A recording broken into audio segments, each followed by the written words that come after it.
Hello મિત્રો, આજે વાત કરવી છે પાટણના એક આ રેલવે લાઇનના સર્વિસ રોડની, જેની સરખામણીએ બીજા ઓજી વિસ્તારોના જે રોડ રસ્તા છે ત્યાં રોડ બનાવવામાં આવતા નથી. વર્ષોથી 10-10, 12-12, 15-15 વર્ષથી નગરપાલિકામાં સમાવેશ થયા પછી પણ વિસ્તારોમાં સારા રસ્તાઓ નથી. અને આ રોડની હમણાં આ જોઈ રહ્યા છીએ,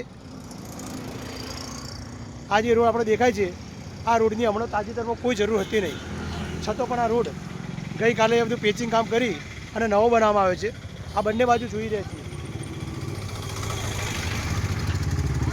તો પાટણ નગરપાલિકાને વિનંતી કરી છે કે ભાઈ તમે પાટણની પ્રજાને ભેદભાવ ના રાખશો અને બંને બાજુ વિસ્તારો જે ઓજી વિસ્તારો જે સમાવેશ થાય છે એવા વિસ્તારોમાં પણ નવા રોડોનું નિર્માણ કરી ત્યાં પણ વિકાસના કામ કરો, એવી આપને આ વિડીયોના માધ્યમથી બતાવી અને કહીએ છીએ કે આ રોડનું હમણાં તાજેતરમાં કોઈ જરૂર હતી નહીં, કોઈ એટલે કોઈ જરૂર નહોતી, છતાં પણ આ રોડને નવો બનાવી અને ઓજી વિસ્તારોના જે કામના પૈસા હોય છે એ પૈસાઓ ત્યાં વિસ્તારમાં વપરાતા નથી.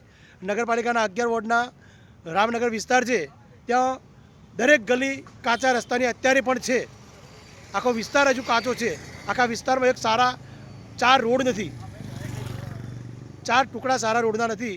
તો નગરપાલિકાને વિનંતી કરીએ કે તાત્કાલિક ધોરણે આ બધી વસ્તુની નોંધ લે અને પાટણની પ્રજાને સરખા નજરે સરખી દ્રષ્ટિએ જોઈ અને એ લોકોના વિકાસના કામ સરખા ભાવે કરે. જય જય ગરવી ગુજરાત, જય પાટણ. સાથે